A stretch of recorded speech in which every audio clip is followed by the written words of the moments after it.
we lost good. Wow. How'd you get here?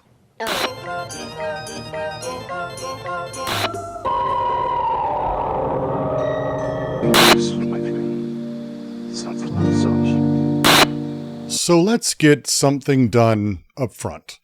That Trump video that was really weird wasn't AI, not just that, at least. See, your instinct was right. The video's really sussy, as the kids say, and you're certainly not alone here.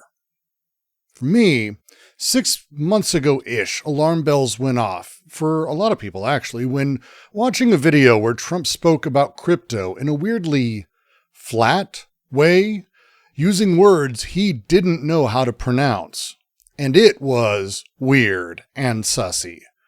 These videos where it's a flat shot of Trump, one that doesn't inflect, that rambles at the camera, losing somehow any spark of what anyone ever saw in him to begin with. This stuff's weird and sussy. Like, okay, this video on Charlie Kirk that just landed, it's flat and weird and sussy too. Until... To my great fellow Americans, I am filled with grief and anger at the heinous assassination of Charlie Kirk on a college campus in Utah. Charlie inspired millions, and tonight, all who knew him and loved him are united in shock and horror. Charlie was a patriot. See, this is the moment hitting the top of Reddit and Twitter as people just sit stunned at the use of AI. But this really isn't AI. It has all the hallmarks of a tool that people use to cover up bad cuts in video. It's a morph cut transition. Adobe Premiere people know what I'm talking about. It's pretty easy there. DaVinci Resolve people like myself, it's a bit more of a pain. You have to do something like this. It merges videos by matching frames and pixels, blending them. Now, you can tell it's a cut because of what happens everywhere. And with the Trump video, see here, this is what happens when you film too long and all of your cuts go over the course of a time of day change, and that can't be covered up by a cut. Or you forget that the cuff of a jacket was actually folded under, not out during one of the takes. Morph cuts take care of this if you can match something really, really well. For example, remove glasses like this, and this is the thing. It's not AI, not really. It's lots of things, and this is little things. Remember I said there were a lot of these videos? They've been reserved for like the weird, corrupt promotional shit Trump does. Like Trump speaking at a crypto conference he was paid for, or wishing people happy Passover and Easter. What you might call waste of time videos. They all have really weird shit in them. In this one, look, his suit jacket on his shoulders shrinks or grows as if he was adjusting his body or his shoulder, but he doesn't move. Or in this one, his finger snaps in a single frame into place. Great job! I mean, look, the reasonable answer here is these are all edits.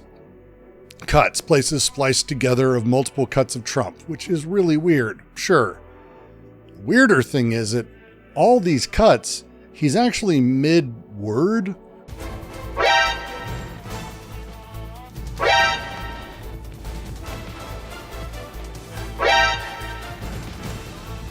The words in audio also don't really blend. There aren't any cuts for the audio. The audio itself is also super fucking weird. Take this bit from the crypto announcement. You'll see there's no room audio, no background noise at all. In fact, it's zeroed out. Christ, if you listen to it, there are moments of breathing where he's not breathing visibly. Moments of excessive reverb or echo that just don't exist in the rest of the take. And they all have that same not Trump voice. Look, I know Trump doesn't have much energy these days, but even when he's going, he's not empty like this. You'll hear him speak these days. Granted, post-stroke, it's worrying, but it's weirdly flat, atonal, and impassionate. This is not Trump.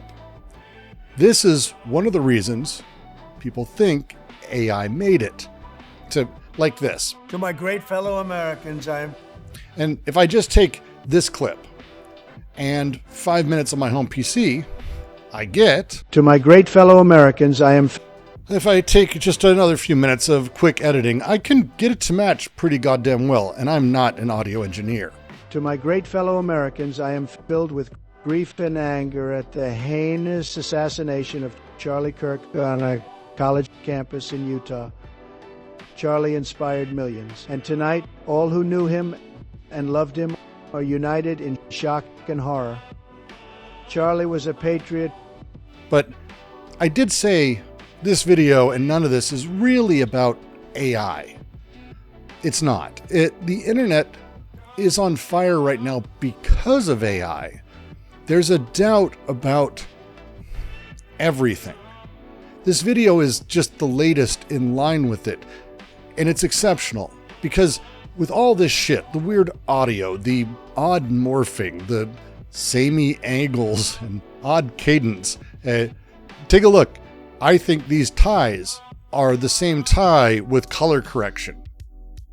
I don't understand how the pattern works, how you have a pattern like this on this tie perfectly folded.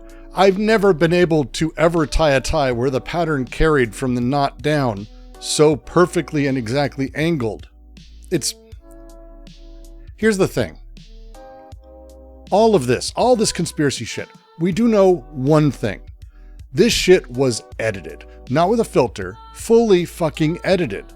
The thing we're seeing is not a speech. It has absolutely been manipulated in so many ways. There's actually no way to know what is real or not within it. And that's the thing everyone's putting their finger on. The White House is producing things that, lie or not, the medium itself is now Trumpy truth. Digital video is officially irrelevant. Every click, every share, every moment we spend parsing whether something is real or fake, this is energy we're pouring into a system that has made that question entirely irrelevant. We're not victims of a grand deception here. We are co-conspirators in our own epistemological suicide. We've had this coming for years. We sort of had this with Biden, right? Biden didn't write his own speeches. Really, by the end of it, I'm not even sure he was aware where he was or what he was saying. Biden's White House had to work really hard and lie a lot to the American people all the time. What matters is that all of those lies with Biden were actually really, really visible to anyone who was paying attention on the right or left. Sorry, Debs, you didn't notice, I guess. Lying to us, that is something you, the American people, have come to expect from me and others who take my position.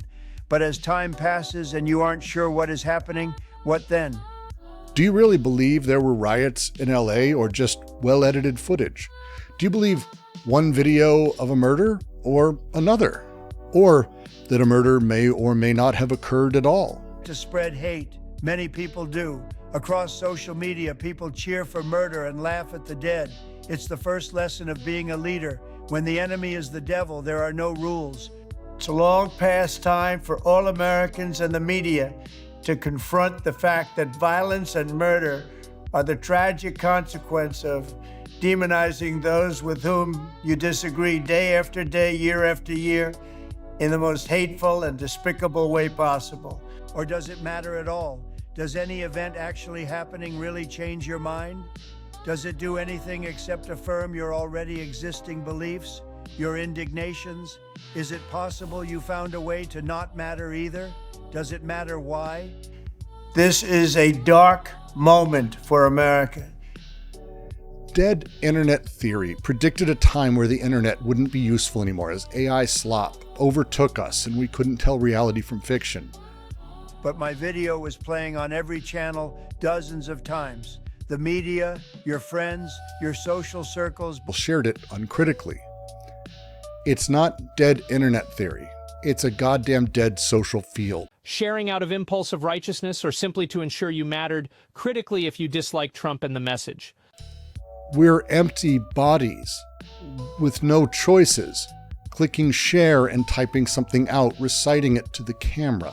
There is no more hope here. AI didn't come around by accident.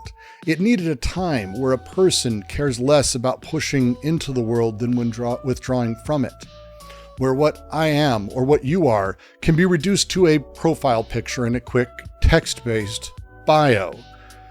The glorious multitudes of vital life are waiting out there for all of us, and this is what we did with it. We crushed it into the simplest definitions, like a child creating rules to their own game, desperately trying to win at something, ensuring nobody else might disturb that perfect little lie. It's not new. We were always doing this. The technology just made it visible. Every speech, every news report, every human interaction has always been filtered through our preconceptions, our needs, our desperate hunger for meaning in a universe that offers none. We've just finally built a system that rewards that. A world of pure projection where the illusion of external meaning has been abandoned entirely.